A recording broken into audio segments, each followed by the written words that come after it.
Good morning everyone, welcome to civil services study. Next test पर आ जाइए। आज डेट हो गई है 13 दिसंबर 2021। देखिए, उत्तराखंड पीसीएस प्रारंभिक परीक्षा 2021 की जो प्रारंभिक परीक्षा है वो जनवरी 2022 में होने वाली है या फरवरी के फर्स्ट वीक में। उसकी डेट भी बढ़ाई है, सीटें भी बढ़ाई हैं, तो प्रैक्टिस करते रहिएगा।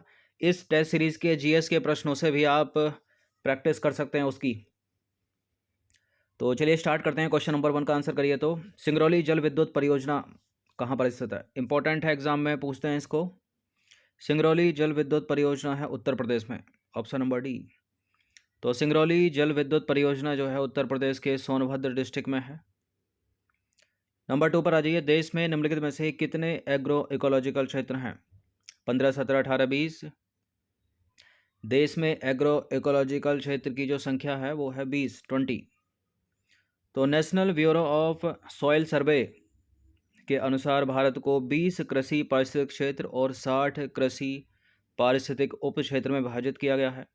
इनका जो वर्गीकरण है मिट्टी, जैव, जलवायु प्रकार और प्राकृतिक भौगोलिक परिस्थितियों के आधार पर किया गया है। टेलीग्राम चैनल से जुड़ जाएगा, सिविल सर्विसेज स्टडी के डिस्क्रिप्शन बॉक्स में लिंक है।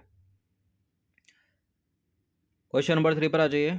भारत में प्रथम कृषि विश्वविद्यालय की स्थापना हुई थी और वर्तमान में ये गोविंद बल्लभ पंत यूनिवर्सिटी के नाम से जानी जाती है। 1960 इसका आंसर है। और अभी ये प्रश्न Uttarakhand PCS lower PCS, Uttarakhand के लोअर पीसीएस में पूछा है, जो कल हुई थी। ठीक है, तो एग्ज़ाम यूपी का उत्तराखंड का बहुत पुनरावृत्ति होती है इसकी। तो देश में पहली बार कृषि विश्वविद्यालय की स्थापना वर्ष 1960 में हुई थी और भारत के प्रथम प्रधानमंत्री जवाहरलाल नेहरू के द्वारा 17 नवंबर 1960 को उत्तर प्रदेश कृषि विश्वविद्यालय के रूप में उत्तराखंड के पंतनगर में ये स्थापित किया गया था। तब उसका नाम उत्तराखंड का उत्तर प्रदेश था और बाद में इसका नाम गोविंद बल्लभ पंत कृषि एवं प्रौद्योगिकी विश्वविद्यालय कर दिया गया। नंबर 4 पर आ जाइए। निम्नलिखित में से कौन सा एक सही सुमेलित नहीं है? सरदार सरोवर बांध, नर्मदा नदी, तिलैया या तलैया बांध, कोनार नदी, गांधी सागर चंबल नदी और नागार्जुन सागर बांध है कृष्णा नदी।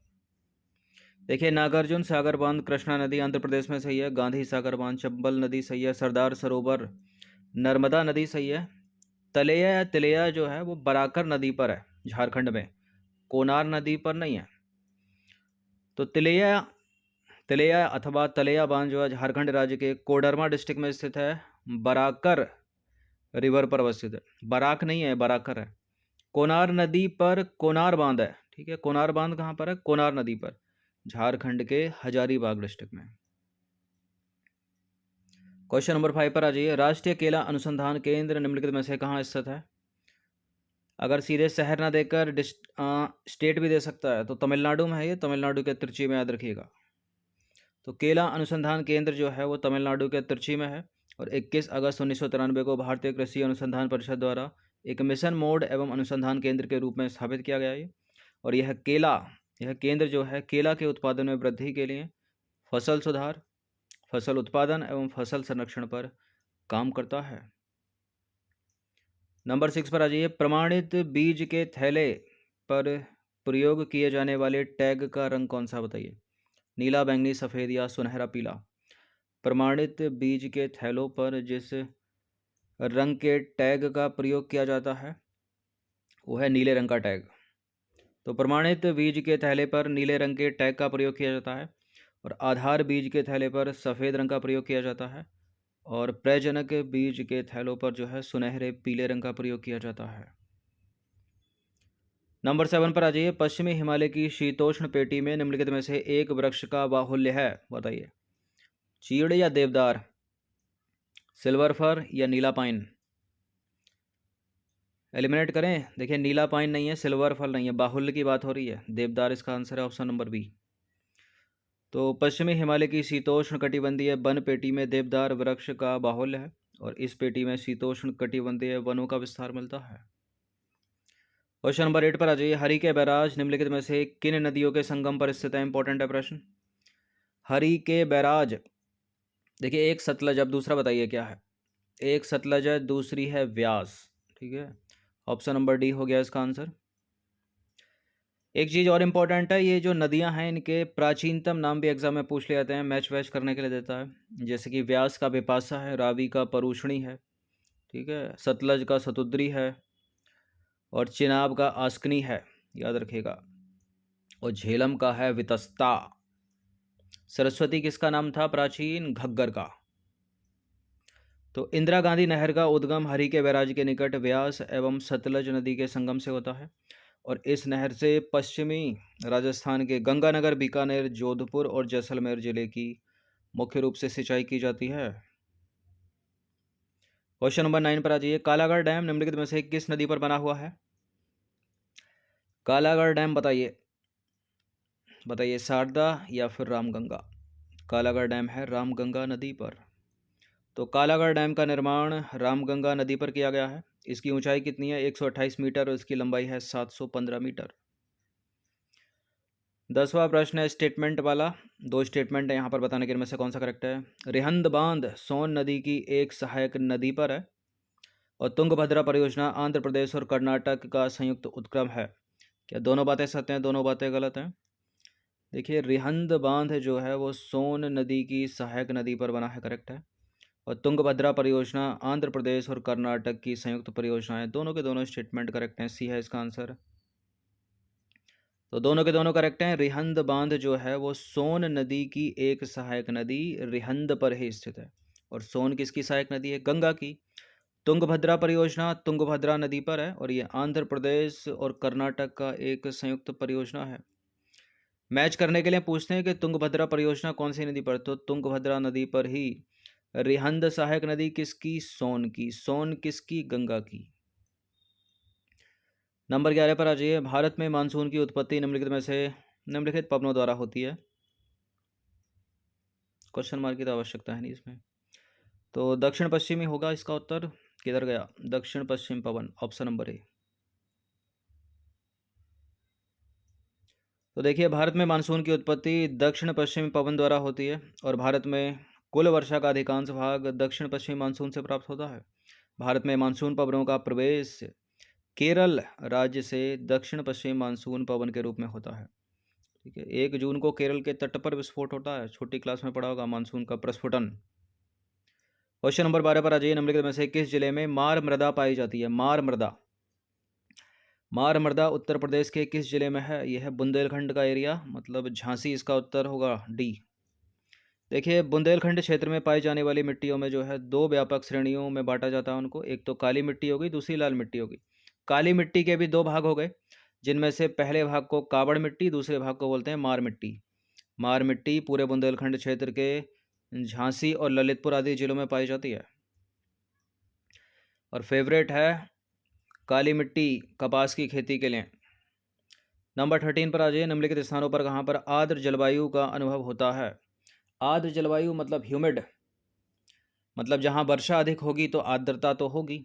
ठीक है, अधिकतर ये होता है जो शहर हो गया, मतलब किसी सागर या महासागर से जुड़ा है। ठीक है, नदियों की अपेक्षा अधिक रहता है वहाँ पर। तो कोच्चि तो होने चाहिए इसमें, जो कोच्चि अगर जहाँ नहीं है उसको सबसे पहले एलिमिनेट करिए। ठीक है, केरल का कोच्चि, पूरा केरल जो है तटीय है वेस्टर्न घाट पे। तो एक और तेजपुर और हो जाएगा। ठीक है, तो दूसरा चौथा डी आंसर हो जाएगा इसका। तो केरल और तेजपुर में जो है अधिक आर्द्र जलवायु का अनुभव होता है, क्योंकि यहाँ वर्षा होती है अधिक।